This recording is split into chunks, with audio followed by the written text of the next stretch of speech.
Israel ने जंग का ऐलान कर दिया। Israel declares the attacks as state of war in the country. 7 October 2023 Saturday. ये दिन इजराइल में एक ऑस्पिशियस दिन था।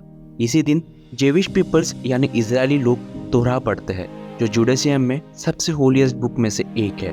और इसी दिन हमास ने 5000 रॉकेट्स के साथ इजराइल पर हमला किया। בבוקרו של יום חג ורצחו אזרחים תמימים, ילדים וקשישים. But though Israel didn't start this war, Israel will finish it.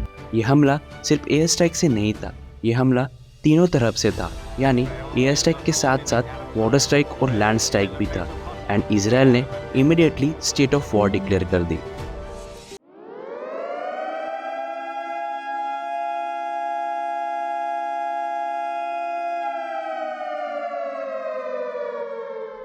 सबको इमीडिएटली बॉम्ब शेल्टर्स में जाने के लिए कहा। कई रॉकेट्स इजराइल के आयरन डोम सिस्टम से रोकी गई, लेकिन फिर एटलीस्ट 250 लोगों की जान गई है और 1500 से ज़्यादा लोग इंजर्ड हुए हैं और अनगिनत लोगों को हॉस्टेज लिया गया है। गर्ल्स और वुमेन्स को टॉर्चर किया जा रहा है, जो आप और हम सोच भी नहीं सकते।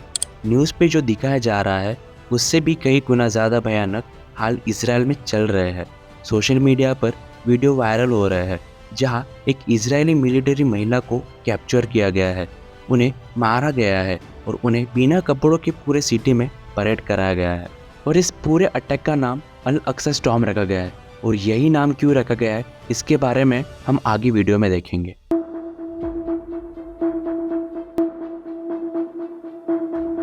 यह है मोहम्मद दीप, जो आज हमास के मिलिट्री विंग्स के चीफ लीडर है।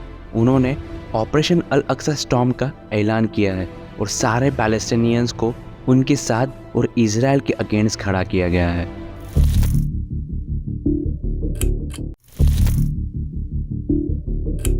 इजराइल चारों तरफ से दुश्मन देशों से लपेटा हुआ है। ये पूरा सिचुएशन काफ़ी ट्रैजिक भी है और काफ़ी हद तक डेंजरस भी। भारत के साथ साथ अमेरिका, फ्रांस, जर्मनी, इटली जैसे देशों ने इजराइल के राइट टू डिफेंड इटसेल्फ को सपोर्ट किया है और इस टेरर अटैक को कंडेम भी किया है।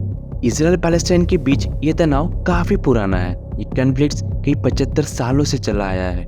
इजराइल पैलेस्टाइन के बीच काफ़ी वॉर होते आया है और हर कुछ महीने में वॉयलेंस की खबरें आती रहती है। पर इस दशक में वॉर इस वर्ड का इस्तेमाल आज किया गया है। इस वॉर की इफेक्ट्स इजराइल पैलेस्टाइन और गाजा टेररिस्ट को तो हो ही रहा है, पर ग्लोबल लेवल में इसका इम्पैक्ट क्या है, आइए जानते हैं इस वीडियो में। आज हम इजराइल पैलेस्टाइन के बीच के पुराने कॉन्फ्लिक्ट्स को देखकर एक कंक्लूजन निकालते हैं, जो हम इस वीडियो में देखेंगे। और इसी के साथ ये वॉर इंडिया के साथ कई देशों को कैसे अफेक्ट करेगा ये देखने वाले हैं। इस वीडियो का यही मोटिव है कि हमें इस हिस्टोरियस वॉर का बैकग्राउंड यानी बैकबोन समझे और इसके पीछे के रीजंस समझना चाहते हैं। चलिए वीडियो की शुरुआत करते हैं और सबसे पहले ये जानते हैं कि हमास है क्या। आज के टाइम पर इजराइल और पैलेस्टाइन के मैप कुछ ऐसे दिखते हैं। ये मैप अपने आप में काफ़ी कंट्रोवर्शियल है। पैलेस्टीनियंस लोगों का ये कहना है कि 1946 से टाइम के साथ साथ इजराइल पैलेस्टीनियंस पर कब्जा करते आ रहा है, क्योंकि पैलेस्टीनियन मैप धीरे धीरे छोटा हुआ आप देख सकते हैं और इसका इस्तेमाल कई टेररिस्ट को जन्म देता आ रहा है और यही इजराइल पर अटैक करता है। ये है गाजा स्ट्रिप, जो इजराइल और इजिप्ट के साथ बॉर्डर शेयर करता है और इसके वेस्टर्न एरियाज में है मेडिटेरियन सी। और इस पूरे गाजा स्ट्रिप को कंट्रोल करते हैं हमास। हमास एक टेररिस्ट ऑर्गेनाइजेशन है जिसकी शुरुआत 1987 में हुई थी और उन्होंने 1988 में हमास चार्टर बनाया, जिसका बस एक ही मोटिव है कि पैलेस्टीनियन को इजराइल के ऑक्यूपाइजेशन से बचाना। हमास का मतलब है इस्लामिक रेजिस्टेंस मूवमेंट और यही हमास 2007 से गाजा स्ट्रिप को रूल करते आया है। ये एक टेररिस्ट ऑर्गेनाइजेशन है, इसकी कोई कंट्रोवर्सीज है ही नहीं। United states, Canada, European union और कई और देशों ने भी हमास को एक डेजिग्नेटेड टेररिस्ट का दर्जा दिया है। हमास की चार्टर के मुताबिक पैलेस्टीनियन के अंडर पूरा इजराइल आता है। साफ साफ देखे तो हमास इजराइल को नक्शे से ही मिटाना ही चाहता है और पिछले 30 सालों से उनके वायलेंट अटेम्प्ट जारी है। 1980 से लेके आज तक उन्होंने किए सारे अटैक्स को देखते हैं।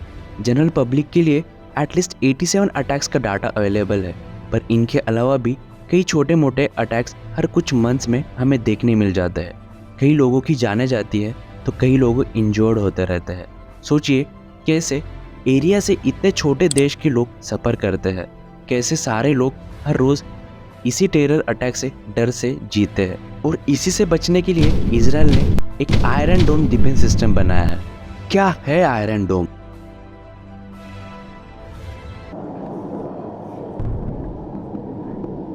आयरन डोम 2011 में इजराइल एरोस्पेस इंडस्ट्रीज ने आयरन डोम नाम का एक मोबाइल एयर डिफेंस सिस्टम बनाया, जिसका मेन ऑब्जेक्टिव है शॉर्ट रेंज मिसाइल्स को मिड एयर में ही इंटरसेप्ट करके डिस्ट्रॉय करना, उन्हें ज़मीन पर नीचे गिर के नुकसान करने से पहले ही मिड एयर में ही डिस्ट्रॉय करना।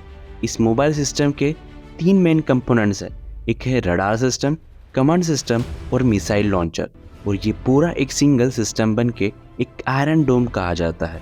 ये पूरा सिस्टम एक ही जगह से ना चलते हुए इसे ट्रैवल कराया जा सकता है, इसीलिए इसे मोबाइल डिफेंस सिस्टम भी कहा जाता है। यही सिस्टम जब गाज़ा स्ट्रिप से मिसाइल लॉन्च होते हैं तो उन्हें डिटेक्ट करके उनकी ट्रैजेक्टरी मैप करता है, फिर काउंटर मिसाइल छोड़ा जाता है जिनसे गाज़ा से आने वाली मिसाइल को इंटरसेप्ट किया जाए और उन्हें मिड एयर में ही रोका जाए। ये सिस्टम इतना एक्यूरेट और सक्सेसफुल रहा है कि 2012 में गाज़ा के अगेंस्ट इजराइल की जो वॉर हुई उसमें इस आयरन डोम सिस्टम ने 85% रॉकेट्स को इंटरसेप्ट किया और जानें बचाई। पर क्या हमास को आयरन डोम सिस्टम के बारे में जानकारी नहीं होगी? ऐसा तो नहीं। ये सिस्टम हमास के लिए इजराइल का सबसे बड़ा डिफेंस सिस्टम है और ये बात हमास जानता है, पर फिर भी हमास ने 5000 रॉकेट्स लॉन्च कर रहे थे। ये कोई आम अटैक नहीं है, ये एक वॉर की शुरुआत है। पर ये सब 7 अक्टूबर को ही क्यों? ये एक स्पेशल दिन था। इसी दिन के अराउंड 50 साल पहले भी इजराइल पर अटैक हुआ था। पर क्यों? इस अटैक को इन डेप्थ और इससे होने वाले इम्पैक्ट को समझने के लिए हमें और आपको थोड़ी हिस्ट्री जानना ज़रूरी है।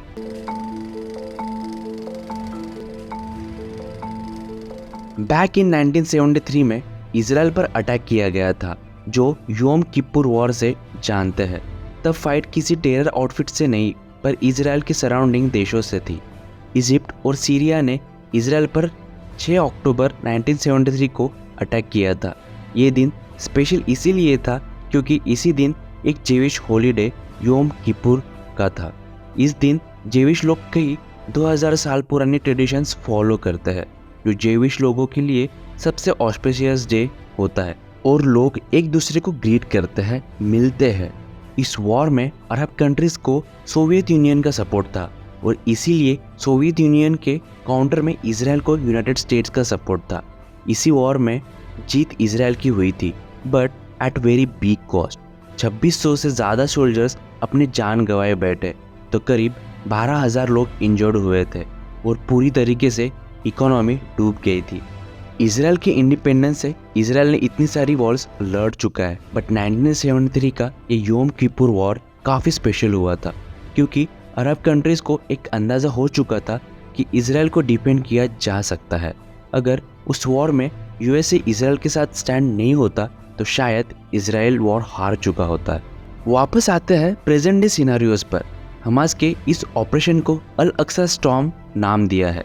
अल अक्सा के बारे में जानते हैं। ये है जेरूसलम। इसे दुनिया की one of the holiest places में से एक माना जाता है। इसे इस्लाम, जूडियस और क्रिश्चियनिटी में एक इम्पोर्टेंट होली प्लेस माना जाता है। हमास का ये कहना है कि इजरायली आर्म्ड फोर्सेस अल अक्सा मॉस्क के आसपास काफ़ी वायलेंस करती है और वेस्ट बैंक में इजरायलियों ने कई रेड्स किए हैं और इसमें करीब 200 से ज़्यादा लोगों की जान भी गई है। वेस्ट बैंक इजराइल के नॉर्थन ईस्ट साइड में आता है। इजराइल वेस्ट बैंक में घुस के कई मिलिटेंट्स को अटैक करता है और कहता है कि ये अटैक रिटेलिएशन में जानी जाती है।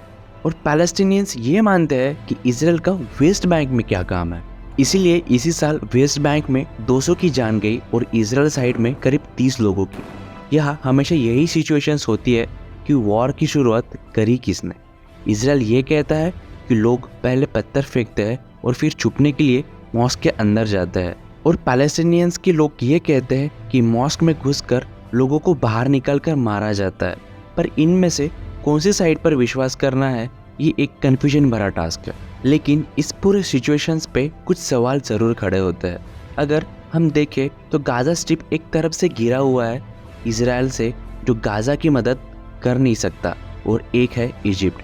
तो दो ही ऑप्शंस है, एक तो इजिप्ट उनको मदद कर रहा है या फिर इसके पीछे कोई और है, क्योंकि 5000 जैसे रॉकेट्स इनके पास पहुंच कैसे रहे हैं। ये 5000 रॉकेट्स तो बस फायर करे हुए हैं, पर बाकी और क्या क्या है गाज़ा के पास, इसका हम अंदाज़ा भी नहीं लगा सकते। सच देखें तो कई बार अमेरिका या वेस्टर्न कंट्रीज़ उन्हें कुछ फंड प्रोवाइड करता है एक एड के लिए, जिससे वहाँ के गरीब लोगों को एक राहत मिले। पर शायद ये एड का इस्तेमाल ज़रूरतें पूरी ना करके हथियार लेने में हो रहा है। ये कॉन्फ्लिक्ट्स कम होने के बजाय बढ़ता जा रहा है। पर इन सब से इंडिया और वर्ल्ड के कई बड़े प्रोजेक्ट्स को नुकसान हो सकता है। इंडिया मिडल ईस्ट कॉरिडोर, जो कई मेडिटेरियन सी से गुजरकर वेस्टर्न साइड को कनेक्ट होता है, और ये हमारी हिस्ट्री का लार्जेस्ट कोऑपरेशन प्रोजेक्ट है। पर अगर ऐसे ही कॉन्फ्लिक्ट्स रहे तो शायद ये प्रोजेक्ट्स कैंसिल भी हो सकता है, और कई देश जैसे सऊदी, जो हिस्टोरिकली पैलेस्टाइन के सपोर्ट में था, उनका इजराइल के साथ भी कई अच्छे रिलेशंस होते आए हैं। हमें ये देखना है कि सऊदी जैसे देश आगे सपोर्ट किसे करते हैं, पैलेस्टीनियन या फिर इजराइल को। ये ऐसे कुछ कॉन्फ्लिक्ट्स वर्ल्ड लीडर्स को कमेंट करने के लिए मजबूर ज़रूर करते हैं। In the end war like situations इंसानियत के लिए एक डिस्ट्रक्शन भी ला सकता है। काफ़ी कुछ नुकसान होता है। जिन देशों में वॉर होता है वो इकोनॉमिकली करीब 10 साल तक पीछे हो जाते हैं। कई लोग मारे जाते हैं, और इजराइल जैसे देश रुकने वालों में से नहीं है, कभी भी वॉर करने से कतराते नहीं है। और शायद पूरे कंट्रीज़ का, पूरे वर्ल्ड का इस वॉर में इनपुट होना चाहिए। कॉन्फ्लिक्ट्स बढ़ाना नहीं, कम करने का प्रयास करना चाहिए। सही चीज़ें एक कोऑपरेशन से इस्टेब्लिश करना चाहिए। अगर आपको ये वीडियो अच्छी लगी हो तो आप इसे अपने दोस्तों के साथ शेयर ज़रूर करें।